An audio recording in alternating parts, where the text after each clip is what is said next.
मैं उसको मारपीट करके सुधार दूंगी, नहीं। अब जो नहीं जानते, अभी से मेरा चैनल है, उसके ऊपर ओके करो, सब्सक्राइब करो और मेरे से जुड़े रहो। जय श्री राम। कैसे हो? सब ठीक हो? नहीं भाई, आज तो बात सही है। आप ठीक हो जने तो अट्टे आया, अगर ठीक नहीं होता तो ए बेटा ओए मदन गोपाल भाई, ओरिजिनल जिंदगी तो यही जीवे। आप तो हतरे जगह पशियोड़ा पड़िया हूं, इनको कोई परवाह नहीं है खाना कहाँ से आएगा, ड्रेस कहाँ से आएगी, पानी कहाँ से आएगा, इनको कोई लेन देना नहीं है। बस ओरिजिनल जिंदगी। देखिए भगवान आनंद ले रहे हैं, तो ब्रह्मा जी को थोड़ा अटपटा लगा कि चलो परीक्षा तो लेनी पड़ेगी। तो बछड़े थोड़े से दूर चले गए चरने के लिए। तो ब्रह्मा जी ने आपकी योग माया के माध्यम से सारे बछड़े ब्रह्मलोक पहुंचा दिए। भी छोटा सा कृष्णा इधर देख रहा है, इधर देख रहा है, नहीं मिले बछड़े। थोड़ा दुख भी हुआ, बछड़े गए कहां। थोड़ी देर हुई, जब ग्वाल बाल के पास में आए तो ग्वाल बाल भी नहीं है। उनको भी ब्रह्मा जी ने अपने लोक में ले जाके गुफा में बंद कर दिया। अब कृष्ण अकेले। थोड़ा दुख तो होता ही है, पर वो तो भगवान थे महाराज। उन्होंने अंतर ध्यान लगा के देखा तो ये सब सारी ब्रह्मा जी की चाल है। उन्होंने अपना काम किया, करने दो, कोई बात, तुम भी खुश रहो। भगवान ने अपने अंश में सेम के सेम इतने कितने बच्चे प्रकट कर लिए और इतने कितने ग्वाल बाल प्रकट कर लिए, कोई चेंजिंग नहीं। बस ब्रह्मा जी के ठिकाने और ये इनके ठिकाने। शाम को घर पे आ रहे हैं, फिर आप रहे जंगल में आ रहे, ऐसे करते करते 12 महीने बीत गए। तब जाके ब्रह्मा जी ने सोचा कि बात क्या है। वापस आके देखे तो सेम की सेम दुनिया, कोई फर्क नहीं है। इधर भगवान ने सोचा कि अब ब्रह्मा जी को कुछ बताना चाहिए। ब्रह्मा जी इधर आ रहे हैं देखने के लिए, और भगवान सेम ब्रह्मा जी का रूप बना के जाके विराजमान हो गए अपने तख्त पे। और बोल दिया कि आजकल बेरूपिया घना घूमे बारे गेट माते, बोल दियो कि मारा जेड़ो ही रूप कोई बनाए ना आई सके, ध्यान राखजो थोड़ो। पहरेदार के कोई चिंता मत करो, मोह घना ही मजबूत होटे। अब आगे ब्रह्मा जी तो अंदर बैठे। ब्रह्मा जी घूम फिर के जैसे ही गेट पे गए तो महाराज सारे पहरेदार बोले खबरदार। जो अंदर गया तो बोले किसको बोल रहे हो? अरे बोले किसको, तुमको बोल रहे हो। धारा जाड़ा बैरूपिया घना देखिया, ध्यान राखजे। और मोने ऑलरेडी संकेत मिल चुको है कि कोई बैरूपिया आवण वालो ने, वो आई ज गयो। मोरे ब्रह्मा जी कभी झूठ नहीं बोले। वे बोले अरे ब्रह्मा जी मैं हूं, नहीं, हमारे अंदर बैठे। आखिर में उन्होंने ध्यान लगाया तो वो तो मोर मुकुट बंसी वाले मेरे नारायण बैठे तख्त पे। उन्होंने स्वीकार कर ली भूल के मैंने बहुत बड़ी भूल कर दी है। कहते हैं ऐसा भागवत जी में बताया गया कि वहां पे तो 12 महीने बीत गए, परंतु ब्रह्मा जी के यहां पे सिर्फ 2 ही घंटे बीते थे, क्योंकि इनका दिन बहुत लंबा होता है। तो महाराज जाके जैसे ब्रह्मा जी अंदर, उनको बोला भाई थोड़ा मुझे अंदर जाने दो। भगवान को बोला कि वो अंदर आने के लिए जिद कर रहे हैं तो आ जाओ। और जैसे ब्रह्मा जी वहां पहुंचते भगवान अपने गोलोक धाम वापस आ जाते हैं। भगवान की कृपा होती है, सारे बछड़ों को मुक्त कर दिया जाता है। बछड़ों को चेतना क्या थी कि हम सुबह गए थे और अभी शाम हुई है। ग्वाल बाल को भी वही दिमाग में, ये पता नहीं कि 12 महीने हो चुके इस बात को। अब जाके मैया को बोल रहे अरे मैया आज तो तेरे कृष्णा ने, आज तेरे लाला ने इतना कमाल कर दिया। एक बहुत बड़ा अजगर था, इतना बड़ा अजगर था, उसके अंदर हम सारे लोग चले गए थे। उसने तो पूरे अजगर को मारा कब था? 12 महीने पहले। परंतु बात बता रहे आज, क्योंकि उनके लिए तो आज ही हुआ ना, अभी हुआ। उनको तो पता ही नहीं कि हम ब्रह्म लोग जाके वापस आए, वो तो योग माया लेके गई थी।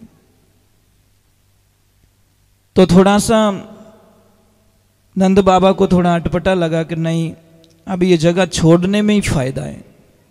जब उन्होंने सारे लोगों को इकट्ठा किया और बोला कि भाई अब मैं जाता हूं, मैं चाहता हूं मैं ये जगह छोड़ दूं, मुझे एक बात बताओ, ऐसी कौन सी जगह बढ़िया है, कहां पे ऐसी जगह है जहां पे हम रह सके, हमारी गाय माता सुखी हो सके और हमारे को अच्छा हो सके। तो बहुत सारे लोगों ने बोला कि आपका राजमहल यहाँ पे, सब कुछ यहाँ पे पले बड़े यहीं पे हो, आप ये क्यों छोड़ रहे हो? कि मैं मेरे बच्चे के लिए कुछ भी कर सकता हूँ, मेरे बच्चा यहाँ सेफ नहीं है, बार बार लाला पे कोई कष्ट आ रहा है, क्योंकि मैं नहीं चाहता कि मेरे बच्चे पे कोई कष्ट आए। मेरे बच्चे के आगे ये गांव, ये महल कुछ भी नहीं है।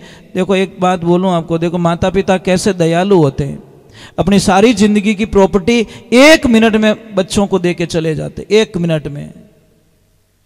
और बनाते हुए भी पहले उनके दिमाग में ये चीज होती है कि ये मेरे छोटे वाला का, ये मेरे बड़े वाले का। परंतु एक बात ध्यान रखना, राधे राधे, एक बात आप नोट कर लेना, कहीं पे भी कोई बड़ा बंगला हो ना, कोई आदमी था, गुरुजी के पास में गया और गुरुजी को बोला कि गुरुजी मैंने सुना है कि आप स्वर्ग और नरक का दर्शन करवाते हो। तो गुरुजी ने बोला हाँ मैं तो करवाता हूं। तो गुरुदेव मारी तमन्ना है मनी स्वर्ग और नरक का दर्शन कराए लो, पछ में मनी शांति हो जावे। ठीक है बेटा 2-4 दिन रुक। एक दिन बोले चले चल मेरे साथ में, और जैसे ही लेके गए, एक बहुत बड़ी बिल्डिंग बनी हुई थी, करोड़ों रुपए की कारें खड़ी है, नीचे कार पार्किंग बनाया हुआ। जैसे ऊपर के माले में गया, बहुत सारा सुविधाएं वाला फ्लैट था, उससे बड़ा सुविधाएं वाला फ्लैट था, उससे ऊपर गए और सुविधाएं वाला, और ऊपर गए और सुविधा वाला फ्लैट। परंतु जैसे ही ऊपर गए लास्ट के छत पे, तो एक पत्रे डाला हुआ एक रूम बना हुआ, और ऐसा रूम कि आप देख नहीं पाते हो, कहां से टूटा हुआ, कहां से पंखा भी वो टेढ़ा, हवा भी नहीं दे रहा है, पानी की मटकी शुद्ध नहीं है। और वहां पे वो उनके माता पिता वहां ऊपर जाके महाराज जी ने प्रणाम किया, कैसे हो दादा दादी?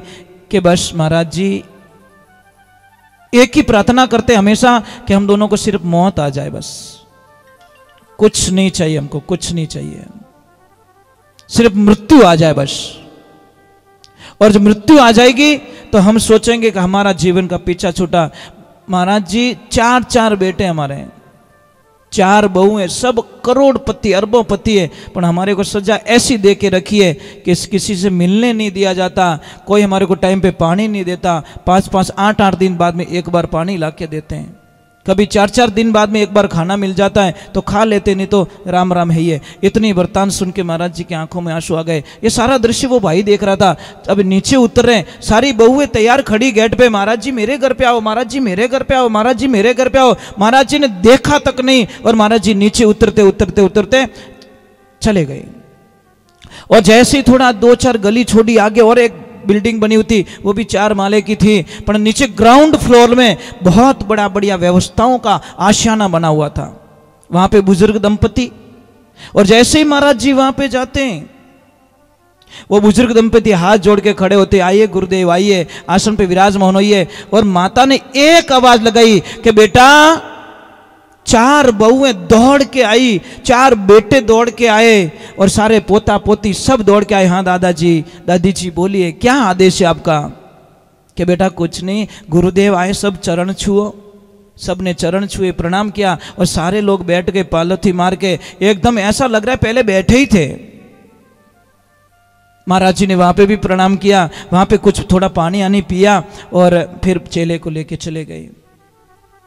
चेले ने 2-3 दिन बीतने जाने के बाद में वापस पूछा कि गुरुदेव मारो ही तो काम कर लो, मैं किन काम अठे आयो, मने इतो तो बता लो। चल गुरुदेव क्यों बेटा, 4 दिन पहले बताए तो चुकूं तने मैं, 4 दिन पहले तुझे स्वर्ग और नरक के दर्शन करवा के लाया हूं। कि कहा गुरुजी, जब हम पहले गए थे जो सबसे दुखी थे, ऊपर उनको पानी की भी व्यवस्था बराबर नहीं थी, और 4 बेटे करोड़पति थे, वो बूढ़ा बूढ़ी नरक में जी रहे थे, और जब सेकंड में वहां पे दर्शन किया तो वो दोनों स्वर्ग में जी रहे।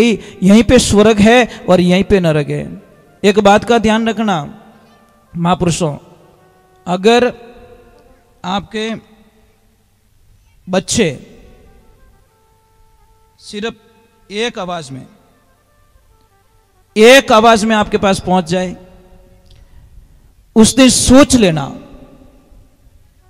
कि मैंने मेरी जिंदगी की सबसे अमूल्य चीज पा ली है, अमूल्य चीज जिसकी कोई मोल नहीं चुका सकता।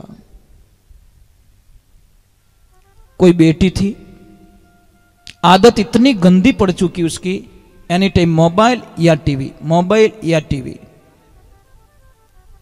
मम्मी काम का बोलती थी, कोई परवाह नहीं, मम्मी चिल्लाओ, पर उसने एक चीज जरूर कर ली कि मम्मी 10 बार चिल्लाएगी तब मैं एक बार हां बोलूंगी। उसने अपने नियम में लिख दिया। एक दिन का समय का संजोग होता है, टीवी देख रही, मोबाइल में लगी, किसी से बातें कर रही थी। भगवान की ऐसी लीला हुई, मम्मी बाथरूम गई स्नान करने के लिए और जाती जोर से आवाज लगी, बेटा। तो बेटी ने क्या बोला, अभी तो एक ही बार चिल्लाई है, वो 9 बार और काउंट बाकी पड़ा है, परंतु वापस आवाज आई नहीं। आधा घंटा बीत गया कि मेरी मां ने आवाज नहीं दी, वो तो 1 मिनट में 10 का काउंट पूरा कर लेती है, अभी तो आधा घंटा हुआ, वापस कोई रिपीट नहीं आई। तो जाके देखती है बाथरूम के पास में, तो नल चालू है, पानी चालू है, बाहर से आवाज लगी, मां मां मां मां, तो आवाज ही नहीं आ रही अंदर से। लोगों को बुलाया, मेरी मां को क्या हो गया, आवाज नहीं आ रही। जैसे दरवाजा तोड़ा तो मां तो गिरी हुई नीचे, वो कहां साबुन पड़ा था बाथरूम में, पैर लग गया, अनबैलेंसिंग हो गई, इतनी जोरदार चोट लग गई कि वो एक ही आवाज दे पाई। तब उस बेटी ने सोचा, काश मैं एक आवाज में दौड़ जाती तो शायद मेरी मां को मरने नहीं देती। एक आवाज। इसलिए जिंदगी में ध्यान रखें, जो माता पिता की जो आवाज होती है नी, वो सिर्फ परमात्मा की आवाज होती है। उस भगवान के लिए आप लड्डू ले जाते हो, ये ले जाते हो, ये ले जाते हो, कभी प्रेम से पापा मम्मी के लिए कभी कोई चीज पैक करवाई, ये मेरे पापा को बहुत पसंद है, ये मेरी मम्मी को बहुत पसंद है। अरे माँ बाजार जाती है साहब, पहले बच्चों को क्या पसंद है, कौन सा फ्रूट मेरे बच्चे को पसंद है, क्या खाएगा वो घर पे जाके, मम्मी वो पैक करवाती है। मुझे क्या पसंद है वो नहीं, मेरे बच्चों को क्या पसंद है वो चीज पैक करवा के घर पे लाती है। पर वही भाव बच्चों का होना चाहिए कि मेरे पापा और मेरे मम्मी को क्या पसंद है। यहां पे बहुत सारे लोग बैठे हैं जो बोल नहीं पा रहे, पर अंदर से अंदर घुट रहे। कड़वा सत्य है, ध्यान रखना।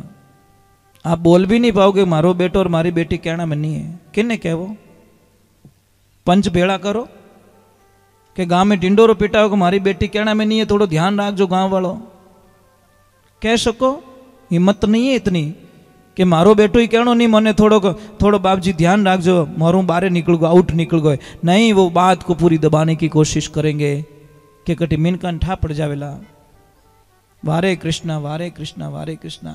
इसीलिए तो कहा कि अरे इन दुनिया रे माए माँ बाप भगवान के बीजे, दिन उगता ही पहला नाम थू उणरो लीजे, सेवा करेला माँ बाप री हो जावेला बेड़ो पार, जीव दुखावेला तू माँ बाप रा डूबेला मझधार वे तू भगवान के बीजे।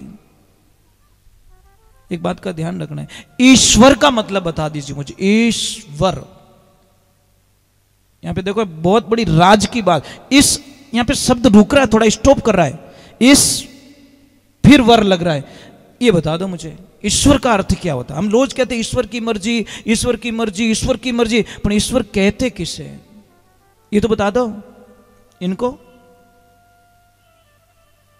नहीं, ये तो कहते मेरा नाम ही नहीं है। तो इसका मतलब होता है स्त्री, और स्त्री के पति को कहते वर, माता पिता। ईश्वर, माता पिता को ही ईश्वर का रूप दिया गया है। लोग समझते नहीं है ना। अभी नंद बाबा ने यही विचार किया कि नहीं मेरा बेटा यहां सेफ नहीं है, चलो हम जाते हैं। तो किसी ने सुझाव दिया कि वृंदावन धाम ही ऐसा धाम है, वहां पे हम सब आनंद से रह सकते हैं। तो वहां से वृंदावन के लिए प्रस्थान करते हैं। ब्रह्मा जी को चमत्कार दिखाते, ब्रह्मा जी की जो अंधविश्वास था उनको उनके प्रति कि नहीं ये भगवान नहीं हो सकते, उनको भी पता चल गया कि ईश्वर है। वृंदावन की तरफ जाते हैं। वृंदावन कौन? कौन है वृंदावन? वृंदा कौन है? वृंदा कौन है बताओ? अरे आपने हजारों बार भागवत सुनी है, आप सब, आप मुझे ये जो ग्रुप लग रहा है ना आगे का, ये मुझे मैं पता चल देता चेहरे से कि ये सुनने वाले हैं, मुझे ऑटोमेटिकली पता चल जाता है। क्यों लगता है कि आपके जो हाव भाव होते हैं ना चेहरे के, वो ऑटोमेटिकली कह देते हैं कि नहीं इसको कुछ पता है। तो वृंदा किसे कहते हैं? कौन है वृंदा? बस अरे गई भैंस पानी में, ब्याह करियो ने के बींद कुणी को तो ठाई को नहीं, फेरा फिरिया में अपन मारो बींद कुणे ओ ठा को नहीं। अरे वृंदा ये रही, ये कौन? ये रही वृंदा। समझ में आ रही नहीं? यही वृंदा है। और इसी ने भगवान को कहा था कि आप कब मिलोगे? इसके वचन के कारण मेरे श्री नारायण वृंदावन में आसरा लेते हैं। और वृंदावन कौन है? तीर्थों का राजा कौन है? तीर्थों का राजा कौन है? तीर्थों का राजा प्रयागराज। तीर्थों का गुरु कौन है? पुष्कर राज। अब थाने एड्रेस ठा नहीं पड़े तो मैं बता दूं, पुष्कर से हम एकदम नजदीक में रहते हैं कुल मिला के। पुष्कर नाम सुनिए उड़ा, सुने हुए हो? ठीक है, पुष्कर के पास में रहते हैं, नजदीक है। जब पुष्कर जाते हो तो हमारे वहां पे होके निकलना पड़ता है। तो पुष्कर राज हैं तीर्थों के गुरु, और सबसे बड़ा राजा है तीर्थों का प्रयागराज। तो प्रयागराज को गुरु बनाया गया, अब राजा बनाया गया। राजा को मतलब होता है सारे छोटे छोटे जितने भी तीर्थ हैं वो माघ महीने के अंदर प्रयागराज को टैक्स चुकाए। नियम है टैक्स चुकाने के लिए माघ महीने में सब आओ और अपना अपना टैक्स देके जाओ। तो इधर थोड़ी प्रॉब्लम खड़ी हो गई, वृंदावन जा ही नहीं रहा है। भगवान गए, प्रयागराज गए भगवान के पास में, बोले प्रभु या तो मैंने राजपद में तू नीचे उतार दो या फिर वृंदावन को समझा दो, वो टाइम पे टैक्स दे दे, वो देता ही नहीं है। तो भगवान ने एक जवाब दिया कि मैंने तेरे को तीर्थों का राजा बनाया है, मेरे घर का राज्य नहीं बनाया तुझे। वृंदावन कौन है? वो मेरा घर है, मेरा धाम है, वहां पे तेरा कोई अधिकार नहीं है। तो वृंदावन जाते हैं, सब आनंद मंगल से रहते हैं एकदम बढ़िया। कोई क्या करे, अपने वहां पे भी कहां पीछा छोड़ रहे हैं, वहां पे भी कई राक्षसों को भेज देता है, वहां पे भी समस्याएं खड़ी कर देते हैं। हाँ देखा होगा ना? हाँ देखिए, ये देखिए एक ध्यान रखना, एक तो है सब जगह का फर्क तो पड़ता है। आप वहां पे जाओगे तो लगभग आपकी थोड़ी भाषा भी बदल जाएगी ऑटोमेटिकली। थोड़ा बोलने का तरीका होता है, टोन होता है ना, वो चेंज हो जाता है। जय श्री कृष्णा बोलते हैं, कोई राधे राधे बोल रहा है, कोई क्या बोल रहा है। आप यहां से आगे जाके क्या बोलोगे ये तो पता नहीं है, पर यहां अंदर घुसती ऑटोमेटिक चेंज हो जाओ। कितनी री उड़ी हुई तो अट शांति राख तू, मन तू बाहर आउन देता हूं। बाहर तो कहीं हमारे बीच में भगवान रे वार्तालाप हाले रही है, पर मैं बाहर आते ही पूरा काम कर लूंगा। परंतु यहां पे ये कारण होता है, सामने देखो बैठे नटखट, उनकी अर्धांगिनी भी बैठी है, शादी इनके साथ में तो कराते सालग्राम सिंह के साथ, है ना। तो देखिए भगवान की कृपा होती, वृंदावन जाते हैं तो थोड़ा एक भजन और गा लेते, गाएं क्या? मैया प्रणाम। एक बात अच्छी लगी कि माता जी आप अभी कुछ पढ़ रहे थे, थोड़ी देर पहले आप कुछ पढ़ रहे थे ना? हाँ, मुझे बहुत अच्छा लगा कि शायद यहाँ पे आके भी इनको मतलब इस चीज़ से इतना प्रेम है कि मतलब एक कुछ न कुछ तो ढूंढ रहे हैं उसमें। भाई आपकी कोई छोटी सी बात, ये झूमर घूम जाए नहीं यहाँ पे तो मन नहीं लागोगे छोड़न जाए सको। ऐसे ढूंढोगे पहले, ऐसे नहीं ढूंढोगे पहले चायनी मंगाओ गाँव घरों के, नहीं चायनी ला तो कुछ भी लेके मेरी झूमर यहाँ घूम गई है, बस वो ही ठिकाना रखो, मेरा कृष्ण कहीं ओझल हो गया है। तो भगवान को मिलने का क्या बहाना है? बहाना क्या है? हाँ चलो फिर क्यों छोड़े उसको? इसने तो किसको का सत्संग ने कितनों को कहां कहां पहुंचा दिया। इसीलिए सत्संग को अमर जड़ी कहा गया है। सत्संग कभी मरती नहीं है। सत्संग में जो कोई आए बैठता है उसका बेड़ा पार हो जाए। राधे, थोड़ा जोर से, कंजूसी मत करो, दिन 2 ही बाकी रहे। पच में किने कहूं, बस खुद ने या मेरी गायों को या मेरा एक छोटा है डैड फुटिया उसको, वही मेरा सहारा है बस। हाँ, वही है सहारा बस, क्योंकि उसके बिना रह भी नहीं सकता। अभी मैं आया हूं, हमारा जीव बहुत मतलब वो इतनी बातें करता है, इतनी प्रश्न करता है, मेरे को ऑटोमेटिकली नींद आ जाती है। बस अभी मुझे कथा करके अभी देख रहा है वो, हाँ वो फोन लेके जो चीज बोली मुझे वापस बोलेगा वो, ऐसे किया, ऐसे बोले आप, ऐसे बोले। है तो क्या 2-2.25 साल का होगा, परंतु इतना ध्यान रखता है वो जिसकी हम कल्पना भी नहीं कर सकते। और इतने प्रश्न करता है, मुझे बहुत अच्छा लगा, जिज्ञासा है ना, मैं उनको टोकता नहीं, कभी नहीं टोकता। ये महाराज जी ये कैसा क्यों है, वो गुरुजी कहता है गुरुजी ये ऐसा क्यों है, ये ऐसा क्यों, मैं उसको कभी नहीं टोकता। तू चुप रह जा यार, दिमाग खराब मत कर। नहीं, मुझे पता है कि पता नहीं इसके मुंह से कब कौन सा शब्द निकल जाए और उस पर मैं मंथन करूं और मेरे जीवन का कल्याण हो जाए। कौन जाने कब ये प्रश्न कर ले और मेरे जीवन में कुछ नई रोशनी आ जाए। भगवान कहलवा दे भाई उससे, कौन जाने। हम बच्चे मान के सबसे बड़ी भूल कर देते हैं। बच्चे में इतनी जिज्ञासाएं होती नहीं, वो कुछ कुछ पूछता रहता है। बच्चे को हमेशा बताओ, आंसर दो। गलत बोले तो वहां पे समझाओ बेटा ये गलत है, वहां पे टोक लो आप, ये चीज है। पर बच्चों को कभी मारपीट मत करना। आप भगवान से सच में प्रेम करते हो देवियां, अटी तो ठीक है कोई बात नहीं। आप सच में प्रेम करते हो भगवान से, लड्डू गोपाल से प्रेम करते हो। अब यहाँ को टाबर और झपीड़ कुण कुण उड़ावे, मारते हो आप टाबर को। बच्चे को कभी मत मारो, ये ऐसा नहीं। बच्चे के मन में पहले बात तो पता ही नहीं रहता। आप क्या सोचते हो मैं उसको मारपीट करके सुधार दूंगी? नहीं। एक बच्चा आता मेरे पास में, कोई फैमिली आई थी, तो बच्चा बोला कि गुरुजी देखना, उस बच्चे की बात मुझे मैं कभी नहीं भूल सकता। बोला गुरुजी इनकी बाद में सुनना, पहले मेरी सुन लो। मैं कि बोल बेटा, कि मेरे पापा है ना, मेरे पापा है ना, मेरे पापा है। मैं कि आगे तो बोल जा, क्या रिपीट कर रहा वापस तो। बोला मेरे पापा है, मेरे पापा इतने गंदे हैं गुरुजी, इतने गंदे। मैं कैसे बेटा? कि मेरी मम्मी को बहुत मारते हैं, मेरी मम्मी को गाली गलौज बहुत देते हैं, कई बार दुकान से बाहर निकाल देते, घर से बाहर निकाल देते। गुरुजी जब मैं 20 साल का हो जाऊंगा ना, तो मैं मेरे बाप को इतना मारूंगा ना, तब उसको पता चलेगा मारपीट क्या होती है। अब मैंने बोला क्या एफडी करके रखी इसने, 20 साल बाद में बीमो पाकण आलो इनो ब्याज रे हमें तो मिली ने। मैं इसीलिए बार बार प्रार्थना करता हूं कि तुम पति और पत्नी बच्चों के सामने बिल्कुल क्लेश मत करो, मत झगड़ा करो बच्चों के सामने। बच्चे के सामने पता नहीं कौन सी एनर्जी आपके प्रति नेगेटिविटी पैदा हो रही है। बच्चों के सामने मत झगड़ो। कुछ बोलना है, बच्चा नहीं है वहां पे, कुछ गलतियां हो गई हैं, तो आप वहां पे, कई लोग तो गाली गलौज कर देते बच्चों के सामने।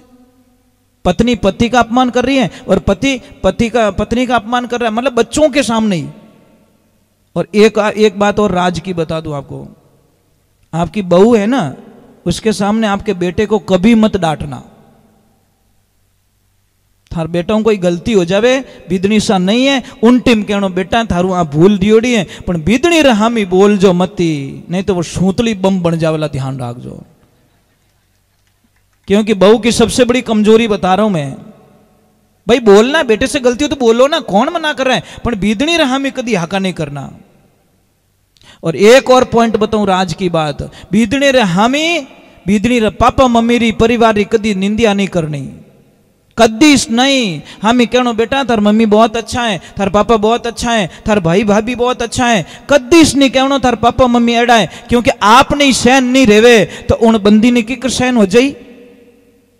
आप रे मुंडा आगे कोई आप रे माँ बाप री निंदिया करे, चाहे वो कैसे भी है, गरीब है चाहे अमीर है, खाने को मिले या ना मिले, कुछ भी नहीं है, पर आप सहन कर सकते हो क्या? पर कई तो इतने अच्छे लोग होते हैं, डायरेक्ट थार बाप यूं, तारी मम्मी यूं। क्यों भाई? वहां पहुंच गया, यहां दिख भी नहीं रहा है। ये बातें बहुत छोटी, ध्यान रखना, मेरी बातें मजाक की भी हैं और थोड़ी गहरी उतारने की भी है। इससे घर टूट जाते साहब। छोटी छोटी बातों में बहुत विकराल रूप हो। एक आग लग गई समझो यहाँ पे, वहां पे बुझाने से नहीं बुझ रही तो जल्दी से यहां से टेंट खोल दो। समझदारी ये, यहां से खोल दो ताकि उधर उधर का ही वो जला वो ही जलेगा। वो तो क्या ला ला पानी टैंकर आवे आवे जी तो लपेटो ले लियो हगड़ो। बुद्धिमान व्यक्ति क्या करेगा, बीच में से काटेगा उसको, जल्दी से वहां से हटा देगा ताकि अगले को बचा सके। और होशियार आदमी क्या करता है, बात बिगड़ने वाली है वहीं पे बात को स्टॉप कर देता है। बात को स्टॉप करना मतलब टेंट को लेना, यही तो मैं समझा रहा हूं आपको। तो भगवान की कृपा, वृंदावन और भगवान का थोड़ा कुछ बहाना भी ढूंढ लेते हैं, चलते हैं कृष्णा के चरणों में।